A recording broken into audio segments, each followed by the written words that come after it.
What does inclusive innovation look like? A world that values the diversity of its people, where no form of creativity goes unnoticed, and every voice matters, no matter how small. Because unique solutions require unique perspectives. That's why Mitacs is committed to breaking down barriers and supporting ideas that are inclusive by design. Let's meet the extraordinary people behind one of our most impactful projects toward a more accessible and equitable Canada.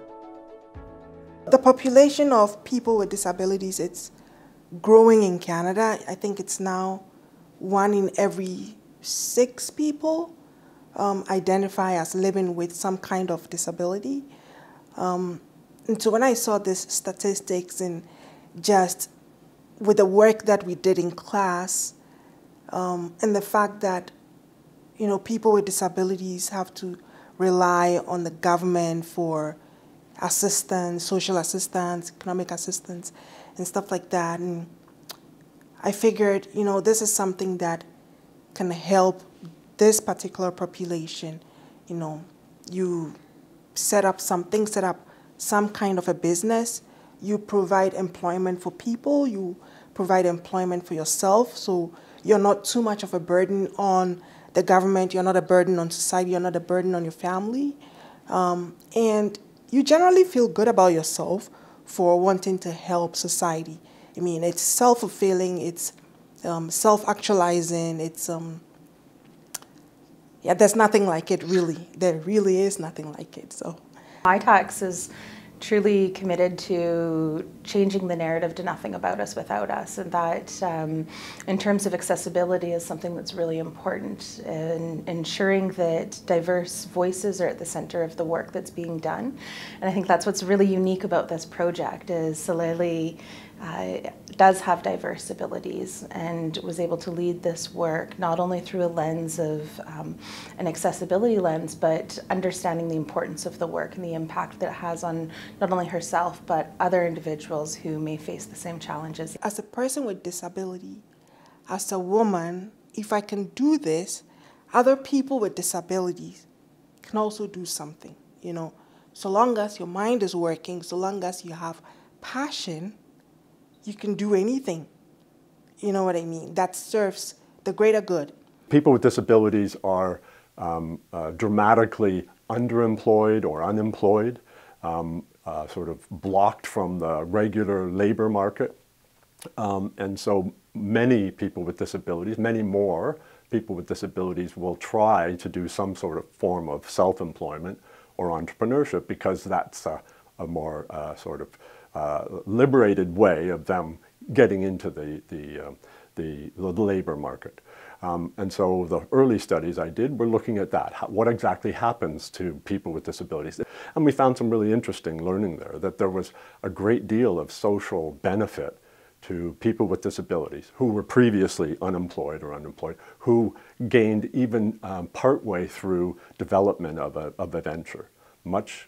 Significant improvements in self-esteem and self-efficacy that made them better able to do a whole bunch of things in their lives. We're going to train people with disabilities, the basic steps, what to do with social entrepreneurship. You take an idea and you develop it into a social enterprise. And so I'm hoping that nonprofits can take this, incorporate it into their business modules,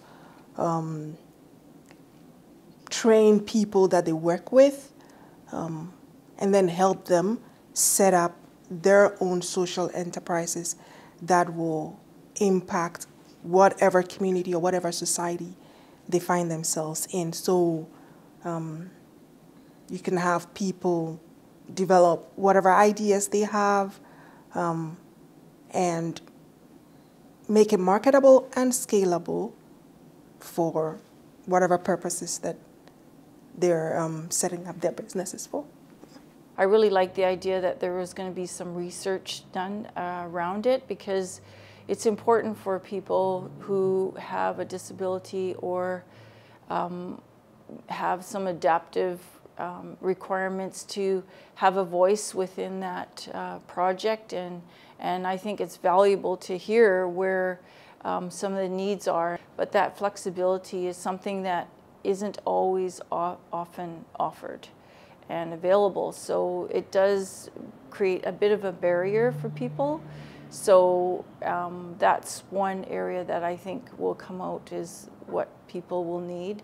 Also, just having peer and mentors that could help, that have already done social enterprise projects, and having the access to have that knowledge and skills and education around how to go about developing a social enterprise, and identifying gaps and where that gap could lead to a social enterprise down the road. Being able to help foster those relationships to support inclusive innovation and social impact within the local community is really powerful. And to have a university like Thompson Rivers University that is incredibly supportive of their interns and research makes a big difference. And not having to face any additional obstacles within this project, it really was about how can we look at what existing barriers there are and how do we remove them to ensure that this project moves forward. There are so many disciplines that don't have opportunities for funded research. And we know that funding research and creating those networks, those partnerships, have long-lasting benefits. They can unlock career opportunities for people in different disciplines, and they can lead to more innovation in that space. I don't want to be confined by whatever disabilities I have. I'm as much a person as the next, whether I'm differently abled or not, whether I do things differently than they do, or whether I need assistance in doing things that they will need assistance in doing. I have my mind, I'm in my right senses, and so I don't see why I can't live my best life. And because of that, I don't see why the next guy that has a disability cannot live their best life.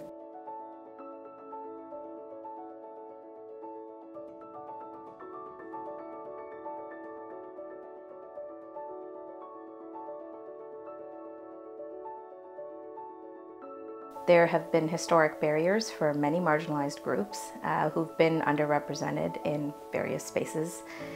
In innovation in particular, we're creating new products, new research, new systems, but people are behind all of that. And we need to have good representation of all kinds of people to make sure that we are designing solutions that have great benefits for all.